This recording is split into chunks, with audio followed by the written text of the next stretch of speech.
بسم اللہ الرحمن الرحیم۔ السلام علیکم ورحمۃ اللہ وبرکاتہ۔ نبی صلی اللہ علیہ وسلم نے جو دوسروں کو دعوت دینے کے لیے تڑپ تھی اور اللہ کا پیغام لوگوں کو کیسے پہنچایا جائے، مکہ جہاں پہ بت پرستی اور بتوں سے اپنے ہاتھوں سے بنانے والوں کے سامنے جھکنا شرف انسانیت کے خلاف اور عقل میں پردے پڑے ہوئے، تو نبی صلی اللہ علیہ وسلم نے پھر طائف کی طرف سفر کیا جو مکے سے تقریباً 152 کلومیٹر کے فاصلے پہ ہے۔ ایک شاداب پہاڑی علاقہ ہے، سرد ہے، تاکہ وہاں لوگوں کو دعوت دی جائے۔ تو بیٹا آپ اس میں کوشچن کریں نبی صلی اللہ علیہ وسلم نے کی تعلیم تربیت کے حوالے سے۔ قرآن مجید پڑھنا کیوں ضروری ہے؟ قرآن پاک اللہ کی آخری کتاب ہے اور یہ آخری پیغام ہے اللہ کی طرف سے۔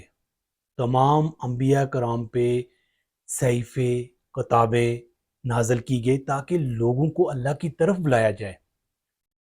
اور نبی صلی اللہ علیہ وسلم آخری نبی اور ان پہ یہ آخری اللہ کا یہ کلام ہے، ہدایت ہے کہ انسان اس میں کیسے کام کریں اور اس کو کس طریقے سے عوام تک پہنچائیں، عوام کس طریقے سے اس پہ کام کریں۔ لیکن اس پہ کام کرنے سے مراد یہ ہے کہ نبی صلی اللہ علیہ وسلم اس کتاب کے ذریعے وہ انقلاب لائیں جو انسانیت کے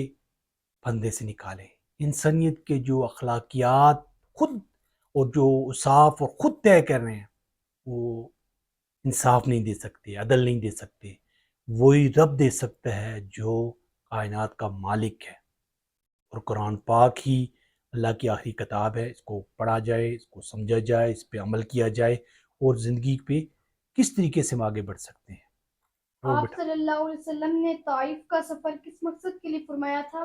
نبی صلی اللہ علیہ وسلم نے طائف جو 152 کلومیٹر دور کے فاصلے پر ہے اس لیے کہ تاکہ یہاں جو بت کے پجاری ہیں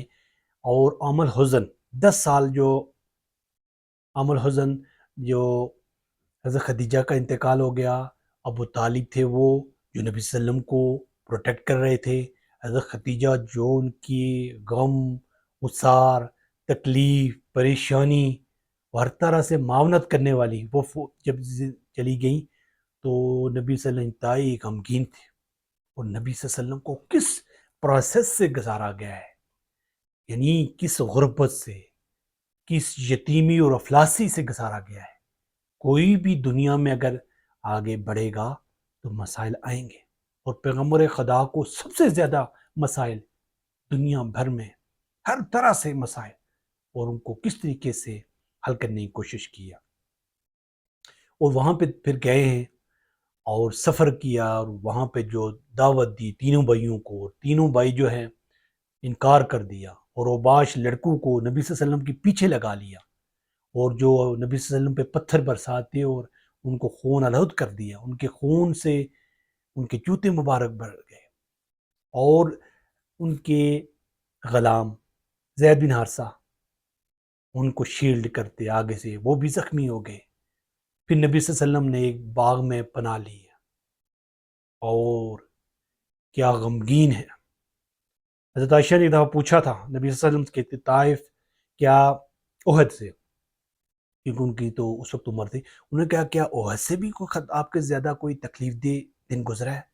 تو پیغمبر خدا نے کہا تھا کہ مجھے جو تکلیف اور سخت دن گزرا ہے وہ طائف کا تھا، انتہائی غمگین۔ اور وہ پھر جو دعا کی ہے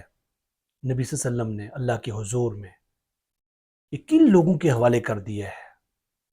جو مجھ پہ غم و غصہ اور مجھ پر ظلم و ستم کرے،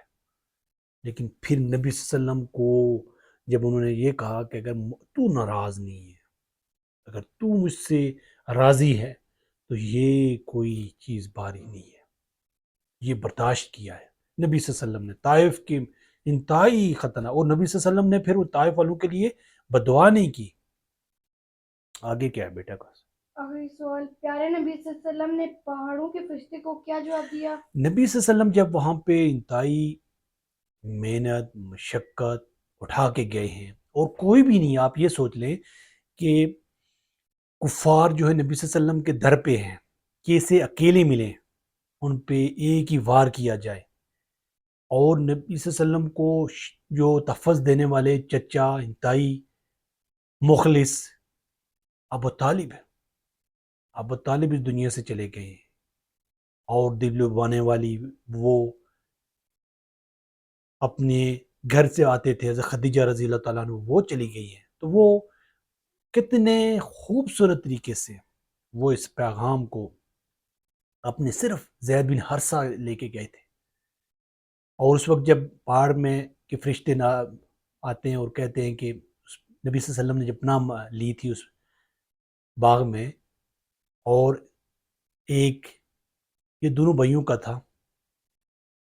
اور انہوں نے ایک غلام تھا وہاں ان کا، تو اس نے اداس نام تھا، اس نے نبی صلی اللہ علیہ وسلم کو انگور کی پیش کی، اور نبی صلی اللہ علیہ وسلم نے کہا کہ تمہارا بسم اللہ پڑھی، تو کہا یہ تو کبھی میں نے سننے میں نہیں ہے، یہاں کے لوگ بھی نہیں بولتے، آپ کس، انہوں نے بات تم کس جگہ سے ہو، کہتے نینوا سے ہو، کس مذہب کے، انہوں نے عیسائی، تو نبی صلی اللہ علیہ وسلم نے کہا، حضرت یوسف بن متی یعنی یوسف علیہ السلام، یونس علیہ السلام کی طرف اشارہ کیا کہ میرے بھائی ہیں اور میں بھی نبی ہوں، تب وہ نبی صلی اللہ علیہ وسلم کے ہاتھ پاؤں چومنے لگا، اور وہ کہنے لگے یہ تو تمہارے دین سے تو تمہارا دین بہتر ہے، وہ اس کے مالک اس کو کہنے لگے۔ پیغمبر خدا نے پھر جب وہاں پہ تو انہوں نے یہ کہا تھا، جب وہ پہاڑی کے فرشتہ آیا اور انہوں نے کہا کہ اگر آپ کہیں تو ان دونوں پہاڑوں کو ملا دوں، تو نبی صلی اللہ علیہ وسلم نے کہا نہیں، ان کی نسل سے اللہ کا کو ماننے والے آئیں گے، ان کے لیے بدعا نہیں کی، اور آپ دیکھ لیں کہ وہیں سے پھر کس طرح بڑے بڑے جنرل وہاں سے نکلے ہیں، اور پورے اسلام کی سربلندی کے لیے انہوں نے کس طریقے سے کام کیا ہے۔ تو نبی صلی اللہ علیہ وسلم کی تعلیم و تربیت کا مطلب یہ ہے کہ ہم آگے بڑھیں، زندگی ایک موقع ہے، اس پہ کام کریں، اور یہ پہلا اور آخری موقع ہے، اور کیا کر سکتے ہیں، کیسے کر سکتے ہیں، بچوں کی تعلیم تربیت پہ کام کریں۔ السلام۔